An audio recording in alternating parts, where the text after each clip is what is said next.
João Calvino, um dos homens mais influentes até nos dias de hoje. João Calvino, ele nasceu em 1509 e faleceu em 1564. Nós estamos na página 48 da apostila, aqui no finzinho da página. João Calvino. João Calvino, ele era um reformador francês da segunda geração, que se tornou um dos teólogos mais famosos, influentes na história da igreja. As suas maiores contribuições eram, número 1, uma expressão organizada da teologia reformada, chamada Institutos da Religião Cristã, e número 2, os padrões sociais e institucionais que ele desenvolveu em Genebra, Suíça. A expressão calvinista do protestantismo tem um impacto global. E é por causa disso que nós estudamos sobre esses homens que falavam outras línguas, moravam em outros lugares e em outras épocas. João Calvino, vamos dizer, está aqui nos dias de hoje. Existe algo hoje em dia chamado neocalvinismo. Neocalvinismo tem as suas raízes em várias coisas, mas uma das coisas é esse homem, João Calvino. A nossa igreja é biblicista. Nossa igreja não é arminiana, nossa igreja não é calvinista. Mas ainda nós queremos entender esses outros pontos de vista e os pontos de vista, ou partes de cada ponto de vista que são boas, podemos dizer amém. Mas se tiver algo aqui ou ali que não está certo, precisamos discernir. E não é fácil. Quando nós estudamos, por exemplo, somente os reformadores principais, que eram Martinho Lutero, Ulrico Zwinglio, João Calvino e Menno Simons. Tinha outras pessoas sim, mas nós notamos várias brigas entre eles sobre coisas, e às vezes nós acabamos nos fazendo a seguinte pergunta: como é que esses homens que acreditavam que a base para a fé cristã é a Bíblia, poderiam ter tanto conflito sobre certas coisas, como por exemplo a ceia do Senhor? Para mim fica extremamente claro, é só ler 1 Coríntios 11 e comparar com João 6 e umas outras passagens, e não há para mim sombra de dúvida. Eu nem leio essas passagens pensando, será que eu estou certo? Mas esses homens, Martinho Lutero, Ulrico Zwinglio, João Calvino, e claro, os papas e a Igreja Católica, todas essas pessoas têm grande influência até nessa área e há grandes conflitos. Será que o pão e o vinho são realmente o corpo e o sangue de Jesus? Ou somente símbolos? Ou existe a presença espiritual de Cristo? Ou algo um pouco mais ou um pouco menos, ou seja o que for? Essas são as dúvidas. E até hoje as pessoas têm ideias que é só símbolo, a gente faz isso em memória de Cristo, ou outro lado pode até dar salvação para a pessoa por tomar. Mas enfim, João Calvino é uma dessas pessoas principais da reforma protestante, e nós queremos entender melhor a história dele e a teologia dele na história da igreja, para nós podermos entender melhor esse movimento que está, na verdade, crescendo novamente. E, inclusive, prestem atenção, o calvinismo e neocalvinismo está crescendo muito, muito rápido aqui no Brasil hoje em dia. É uma força muito forte. Antigamente era a Igreja Católica e daí o pentecostalismo, mas agora nós estamos vendo um movimento de calvinismo.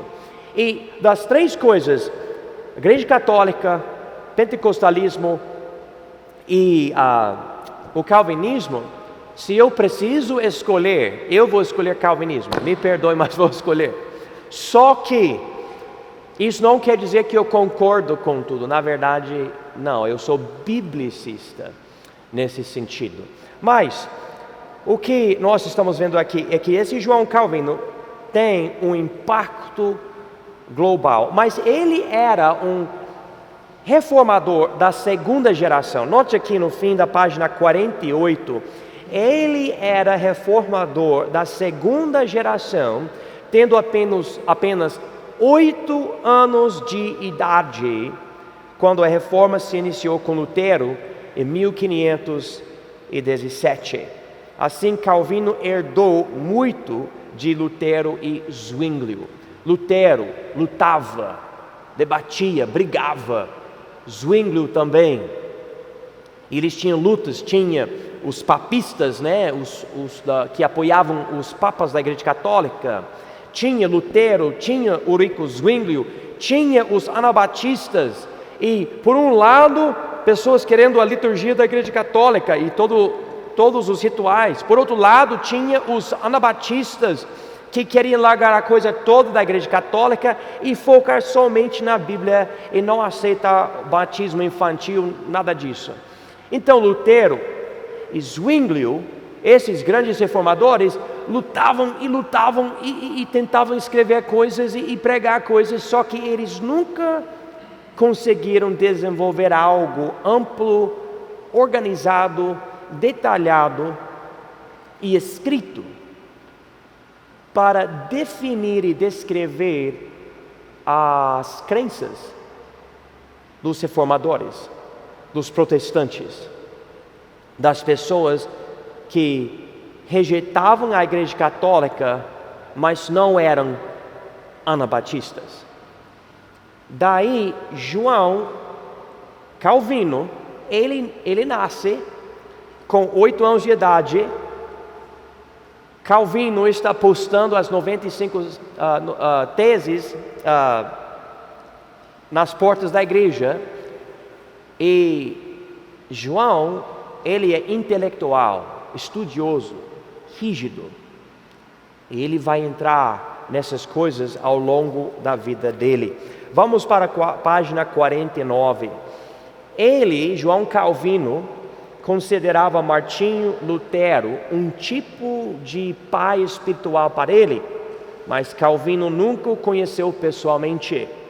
Uma boa parte da teologia dele era igual, mas havia grandes diferenças também, como por exemplo a interpretação dele sobre, eu tenho aqui 4 coisas. Número 1, a ceia do Senhor, eclesiologia, a santidade do salvo e o poder de Deus na sociedade desse mundo. Eu não vou explicar tudo, mas só para vocês terem uma ideia.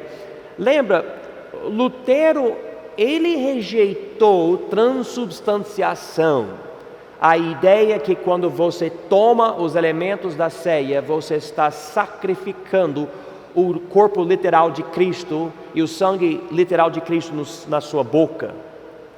Mas ele ainda queria manter uma ideia que espiritualmente Jesus está presente, e isso se chama consubstanciação. Zwinglio, ele falou, não, é símbolo só, como os anabatistas, é símbolo só. Mas daí ele ainda, enfim. João Calvino, podemos colocar João Calvino entre Lutero e Zwinglio na questão da ceia. Ele não aceitava tudo que Lutero falava, ele não aceitava tudo que Zwinglio falava. Jesus não está presente, mas ele está operando, e é uma coisa espiritual. E lendo, eu fico pensando, o que esse homem quer dizer? E o que eu vejo são traços da Igreja Católica, também em João Calvino. Esses eram, lembra, reformadores. Eles não eram separatistas. Eles tinham ideias para purificar a Igreja Católica e tudo. E eles acabaram separando da Igreja Católica e mais João Calvino do que Martinho Lutero, muito mais em vários aspectos. Mas é interessante ver como esses homens tão importantes, ainda não conseguiam concordar sobre algo tão simples como a ceia do Senhor. Para mim é muito simples. 1 Coríntios 11 é muito simples. A eclesiologia e outra coisa sobre a autoridade dentro da igreja, se o governo tem mais autoridade ou são os bispos da igreja ou pastores da igreja e tudo, eram haviam diferenças, entre Lutero e Calvino. A santidade do salvo, essa é uma coisa interessante. Calvino, ele ensinava que deve existir sinais claros que você foi salvo. Se você é salvo, deve existir alguma coisa visível na sua vida para dizer que você é salvo. E Lutero, ele não pregava tanto isso, porque os dois pregavam a soberania de Deus e a justificação da alma, do homem pela fé em Jesus Cristo, só que Martinho Lutero enfatizava mais essa questão da justificação, sendo só pela fé, que ele não enfatizava tanto esse outro lado, a santificação. Então você pode distinguir Lutero reformador, Calvino reformador, Lutero mais, vamos dizer, livre, mais liberal, Calvino bem mais rígido. Não, se você é salvo, então você vai manifestar essas coisas. E até hoje nós podemos notar essa ideia nos ensinos dos calvinistas, porque eles falam sobre a perseverança dos santos, e se você é salvo, você vai demonstrar coisas. E nós, como batistas, estamos analisando essas coisas, e nós sabemos que a Bíblia fala em 1 Coríntios 3 que existem meninos em Cristo, que são pessoas que conhecem Cristo, mas manifestam coisas carnais. E o pastor não pode dar carne para essas pessoas, ele precisa dar leite. Essas pessoas ainda brigam, têm inveja, coisas carnais, pecado. Então, é interessante, mas como eu já falei para vocês, existem dois grupos e dois tipos de pessoa em cada grupo. Esse grupo são os não salvos, e esse grupo os salvos. E nesse grupo você tem os não salvos, os ateus e ímpios que não querem servir a Deus, e todo mundo sabe que essas pessoas não são salvos. Mas tem um grupo aqui, também não são salvos, mas são religiosos. E nós podemos às vezes achar que essas pessoas são salvas, mas não são. Vão na igreja, mas não tem Jesus. E por outro lado tem dois grupos aqui, ou dois tipos de pessoas dentro desse grupo aqui, dos salvos. E esse daqui, ele é salvo, mas ele é carnal.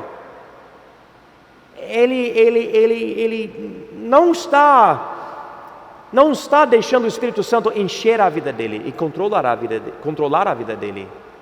Nós podemos acabar achando que esse trigo é joio, e nós precisamos tomar cuidado. E aqui, também pessoa salva, é a pessoa, a Bíblia chama de espiritual. Essas pessoas aqui não salvas são os naturais, essas pessoas aqui que são salvos são os sobrenaturais. Essas pessoas não têm o Espírito Santo, essas pessoas têm o Espírito Santo. O problema é que tudo acontece de uma forma invisível e nós podemos confundir o religioso não salvo e o carnal salvo.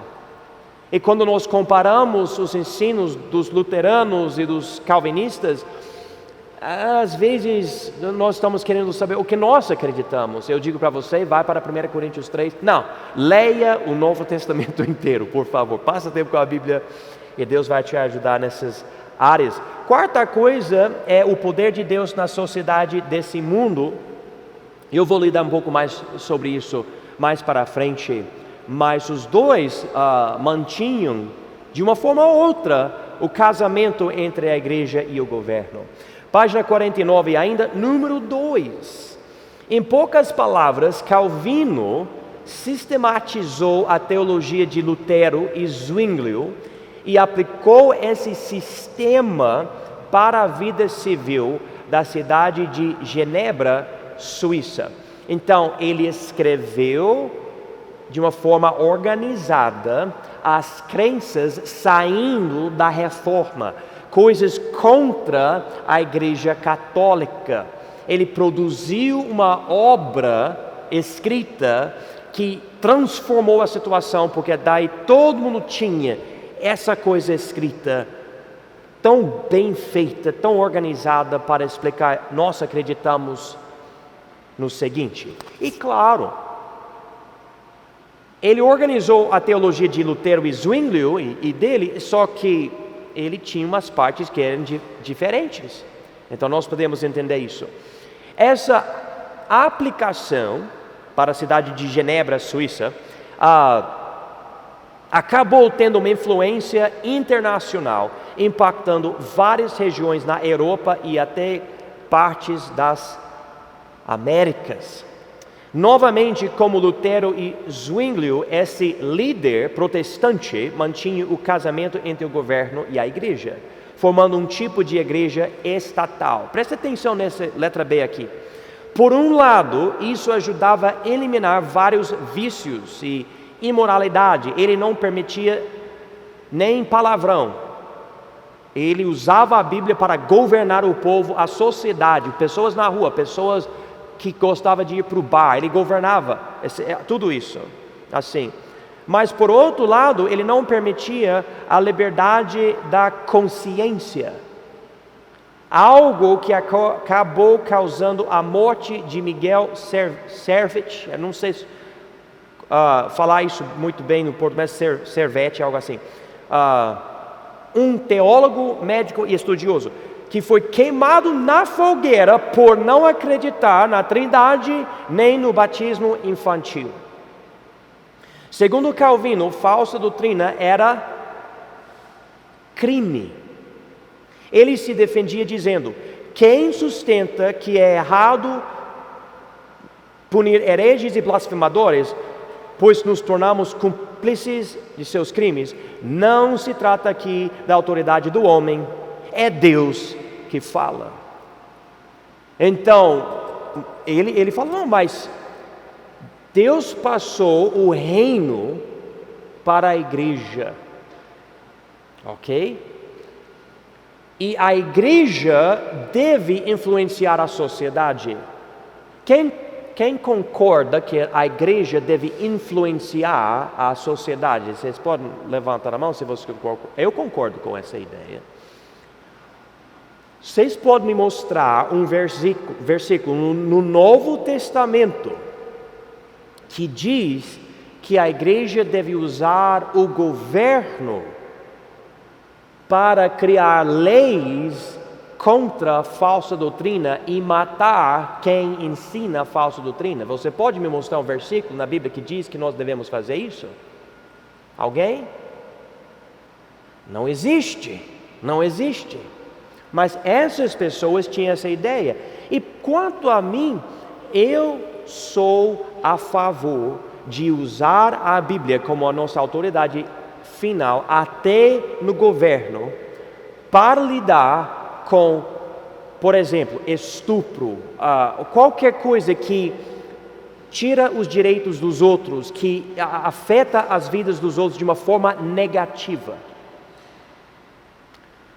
Mas biblicamente Deus não deu para a igreja a autoridade para usar uma espada ou qualquer tipo de arma quanto à consciência. Se você não acredita na Trindade, é entre você e Deus. Se você acredita que é para você batizar um bebê, eu acho trágico isso, mas é sua crença, sua consciência. Bom, se você acredita que é bom matar pessoas, ainda eu não vou fazer nada para você. Mas se você decidir matar pessoas, daí tem problema. Eu me lembro quando o meu professor me falou o seguinte, eu achei muito bom, vamos ver se vocês entendem. O meu direito termina onde o seu nariz começa. Levanta a mão se você entendeu esse dito. Você entendeu? Então eu posso acreditar em qualquer coisa que eu quero, porque é a minha consciência. E na verdade, mesmo se o governo, vamos dizer, o governo do Brasil falar para mim, não pode acreditar que sorvete é bom. Okay. Mas eu vou acreditar e o governo não vai poder saber. Porque é a minha consciência, é a minha crença dentro de mim. Mas infelizmente tinha pessoas, como até Calvino, dizendo, não, Deus nos deu a autoridade do reino e nós precisamos eliminar. E esse homem, esse Miguel Servet, ou Servetus, ele não acreditava na Trindade. Não tem essa palavra na Bíblia. Eu compreendo uma pessoa falando isso, não concordo. Para mim a Trindade se encontra em vários lugares sem usar essa palavra. Mas eu não vou matar ele por causa disso. João Calvino, ele falou que ele queria matar ele de uma forma, eu acho que por degolar ele. Mas o povo ficou animado e falou, não, nós vamos queimar ele na fogueira. Então eles mataram ele desse jeito, por causa de uma crença. E claro, ele espalhava essa crença, ensinava essa crença. E esse era, na verdade, o problema. Não era só crer, era ensinar essa crença. E olha, eu não acho legal, mas eu quero poder crer no que eu creio e falar o que eu falo. E se alguém não gostar, a pessoa não precisa me escutar. Se você não quer ler o meu livro que eu escrevo, então não leia. Se não quiser ler a apostila, é sua vida, né? Mas isso é bem diferente do que eu colocar uma arma na sua cabeça para te matar. Daí o governo deve entrar. E até nesse sentido não é a responsabilidade da igreja. A igreja deve influenciar o governo para o governo ver a moralidade de proteger o povo de pessoas que querem matar. Romanos capítulo 13. Enfim, ele tinha essa ideia. Letra C aqui. É notável que há uma diferença entre Lutero e Calvino. E essa diferença aqui é muito pequena. Não sei se vocês vão poder entender, mas eu vou tentar explicar o que eu entendo. Lutero aceitava a ideia de o Estado governar as escolhas da igreja. Calvino, porém, queria que a igreja influenciasse por seus ensinos e autoridade a sociedade. Então, governo decidindo as coisas da igreja. Isso basicamente era o que a igreja católica tinha com Constantino, quando ele no trono de ouro ajudava a igreja a determinar se Jesus é Deus ou não no século 300. Aqui Lutero demonstra essa ideia, e na verdade, como eu falei, ele não queria rejeitar a igreja católica, ele queria purificar, reformar. Calvino, porém, ele queria que a igreja influenciasse a sociedade, usando até a autoridade. Em outras palavras, Lutero aceitava uma igreja estatal e Calvino queria uma teocracia. Vocês podem marcar esses dois termos aqui: igreja estatal e teocracia. Agora, levanta a mão se você já ouviu o termo igreja estatal. Você pode levantar a mão? Ok. A teocracia, levanta a mão, já ouviu esse termo? Ok. Isso é interessante e importante, mas o que é a diferença? E existe uma diferença de verdade? Igreja estatal é quando o Estado, o governo escolhe uma religião e é a religião do povo. Ok? O governo diz, assim diz o governo, é desse jeito. Nosso Deus é o imperador, seja quem for, pode ser Jesus, mas igreja estatal. A igreja católica romana era isso na Europa, quando o cristianismo se tornou a única religião permitida no império, igreja estatal.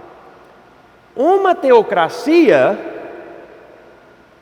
é para ser diferente, é quando Deus governa o povo. Uma teocracia. Aqui no Brasil nós temos o quê? Bom, é uma democracia, mas não uma democracia pura. É a república, não é? E há uma diferença. Democracia pura nunca funciona. Tem que ter uma república. República tem pessoas que representam o povo. E aqui no Brasil tem pessoas que representam o povo, certo? E tem o povo que faz parte dos votos e tudo. Enfim, uma teocracia, Deus manda e o povo obedece. É uma teocracia. Agora, teocracia, você pode me falar de um povo hoje em dia, em algum lugar, que tem uma teocracia? Uma nação aqui no mundo, na Europa, na Ásia, nas Américas, que tem uma teocracia. Alguém pode me dizer de um povo que tem teocracia? Porque não tem. E algum povo islâmico diz, não, nós temos nossa teocracia. Espera aí, calma. O Deus do Islã não existe. Ele é falso. Se ele é falso, o que eles chamam de uma teocracia é na verdade uma igreja estatal. Vocês estão discernindo comigo isso? É muito importante distinguir essas coisas. Em outras palavras, Calvino queria uma teocracia em Genebra, Suíça, só que ele só criou uma igreja estatal porque era de acordo com o entendimento e interpretação das escrituras dele.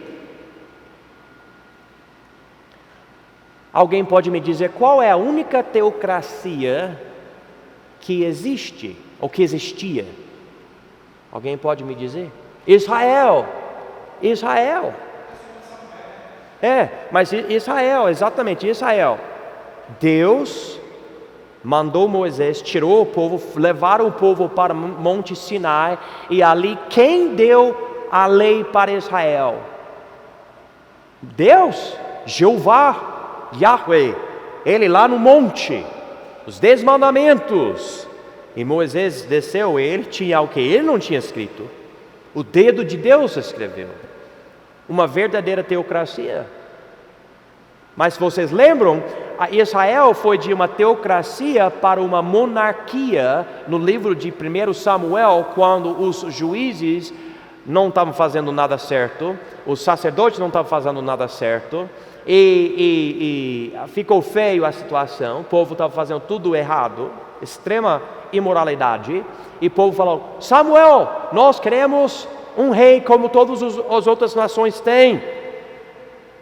E Deus falou, Samuel, eles não estão rejeitando você, estão me rejeitando para ser o rei deles. Em outras palavras, Israel tinha uma verdadeira teocracia, a única verdadeira teocracia. De uma forma, eu acho que eu posso dizer que a igreja local é para ser uma teocracia, porque a nossa sede está nos céus, e eu estou aqui como, vamos dizer, Moisés. Eu não sou a autoridade, eu tenho um tipo de autoridade, mas o que eu tenho, eu estou passando de Deus para vocês. Então, é isso. E nós temos aqui uma democracia também, porque nós estamos escolhendo, por exemplo, um dia a igreja vai escolher diáconos, e a igreja vai escolher.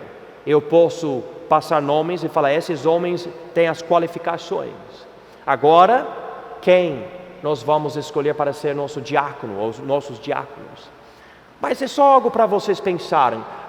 Falando de governos, tem a teocracia, só em Israel. Quanto à igreja, eu falei que é para ser um tipo de teocracia, mas eu digo isso meio assim, receoso, porque existe essa parte da democracia na igreja local. E eles até falam que do jeito que Deus organizou a igreja, que é na verdade uma república democrática, Isso influenciou os peregrinos que foram para os Estados, antes de ser os Estados Unidos. Eles chegaram em algum lugar e antes de sair do barco, eles escreveram um documento chamado o Mayflower Compact. E eles falaram que esse documento é superior a todos nós e todos nós vamos nos submeter a esse documento. E eles entraram na terra com essa ideia: não existe alguém acima de todos, existe esse documento. Isso foi a base da Constituição americana. Isso é muito parecido com o que aconteceu na igreja local, quando Deus deu a Bíblia para o povo, e a Bíblia é acima de todos, inclusive o pastor.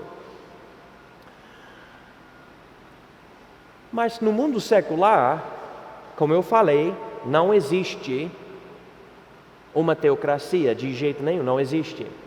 E quando alguém, como João Calvino, Martinho Lutero, seja quem for, quer casar as duas coisas, até como Calvino, eu acho que ele nunca usou a palavra teocracia, mas está procurando criar uma teocracia, é uma igreja estatal. Ok? Então vamos discernir isso, porque é muito importante. Olhando para trás, a única teocracia que realmente existiu era a nação de Israel. E qualquer tentativa hoje cria no máximo uma igreja estatal, porque se homens falam como se tivessem a autoridade de Deus em todas as áreas, mas não tem, não é nada mais do que algo humano.